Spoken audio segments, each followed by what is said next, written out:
Chapter 10 संप्रदान कारकम चतुर्थी विभक्ति है। यहाँ सबसे पहले हम देखेंगे कि कारक हम लोग हिंदी में पढ़ते हैं। 8 कारक हमारे होते हैं हिंदी में, और संप्रदान कारक चौथा कारक होता है। संस्कृत में चूँकि ये संप्रदान चौथे नंबर पर आता है, इसीलिए हम इसे संस्कृत में सीधे चतुर्थी विभक्ति के रूप में हम जानते हैं। तो चतुर्थी विभक्ति अगर संस्कृत में कहा जाए तो इसका सीधा मतलब संप्रदान कारक से होगा।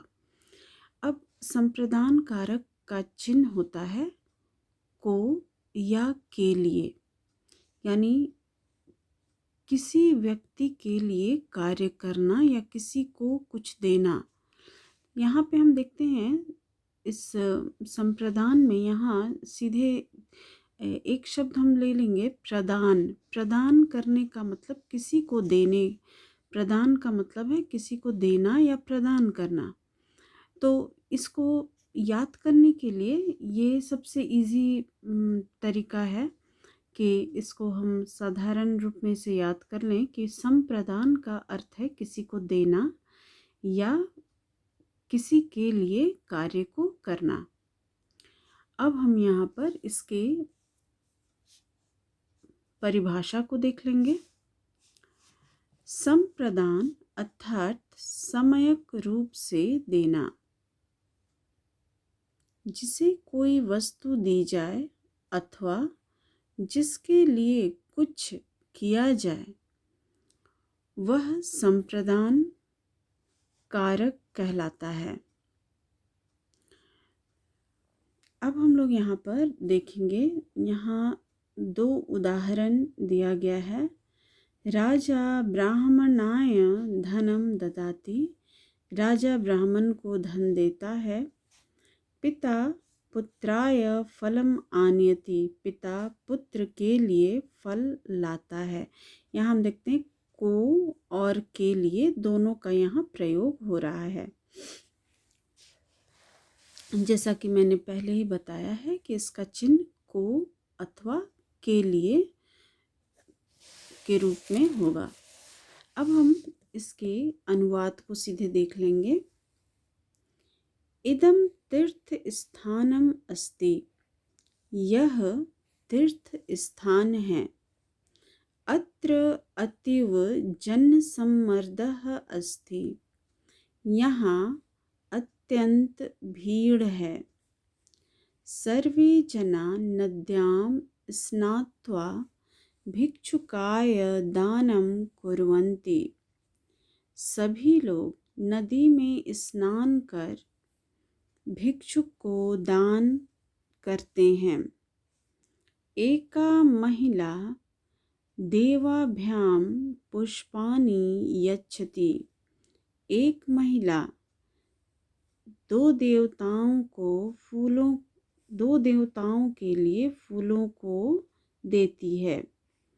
राजा ब्राह्मणेभ्य वस्त्राणि ददाति, राजा ब्राह्मणों के लिए वस्त्रों को देता है।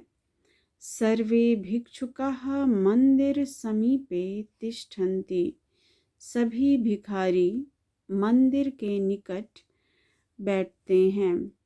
एकः वृद्धः जनः निर्धन बालकेभ्य मिष्टान्नानि वितरति, एक वृद्ध व्यक्ति निर्धन बालकों को मिठाइयाँ बांटता है। माता पुत्राय प्रार्थनां करोति, माता पुत्र के लिए प्रार्थना करती है। सर्वे पूजाये आनीतानि द्रव्याणि ब्राह्मणाय समर्पयन्ति, सभी पूजा के लिए लाई हुई वस्तुओं को ब्राह्मण को देते हैं। ते ब्राह्मणा तानि द्रव्याणि मंत्रोच्चारेण सह इष्टेभ्य अर्पयन्ति। वे ब्राह्मण उन वस्तुओं को मंत्र उच्चारण के साथ कुल देवता को अर्पित करते हैं। अत्र महिला पूजाये पुष्पाणि नयन्ति। यहाँ महिलाएं पूजा के लिए फूलों को लाती हैं। ता सर्वाः इष्टेभ्य देवेभ्य देवीभ्य च सर्वाणि वस्तूनि अर्पयन्ति। वे सभी इच्छित देवी और देवताओं को सभी वस्तुओं को अर्पित करती हैं। एकः वृद्धः अर्चनाय पंक्तिबद्धः अस्ति। एक वृद्ध अर्चना के लिए पंक्तिबद्ध है। सह दुर्गा लक्ष्मी देवीभ्यां पुष्पाणि अर्पयति। वह दुर्गा और लक्ष्मी दोनों देवियों को फूलों को अर्पित करता है। पुनः भिक्षुकेभ्य अन्नानि यच्छति। फिर भिक्षुओं को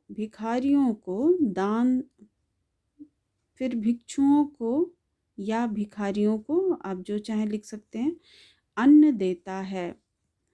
तीर्थ स्थाने जना पिंडदानम कुर्वन्ति। तीर्थ स्थान में लोग पिंडदान करते हैं। पुनः स्वस्व कुलदेवताय फलानि पुष्पाणि च यच्छन्ति। फिर अपने अपने कुल देवताओं को फलों और फूलों को देते हैं। तदंतरम हवनम कुर्वन्ति। उसके बाद हवन करते हैं। ते हवनाय समिधा आनयन्ति। यवै तिलै च आहुतिं रचयित्वा देवेभ्य च अर्पयन्ति। वे हवन के लिए लकड़ियाँ लाते हैं।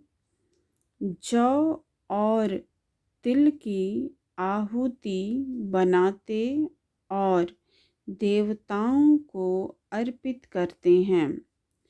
तत् सर्वेषु मंदिरेषु पूजनम अर्चनम च कृत्वा सर्वेभ्यः दीनेभ्यः दानं यच्छन् स्वस्वगृहं प्रति आगच्छन्ति। उसके बाद सभी मंदिरों में पूजा अर्चना करते,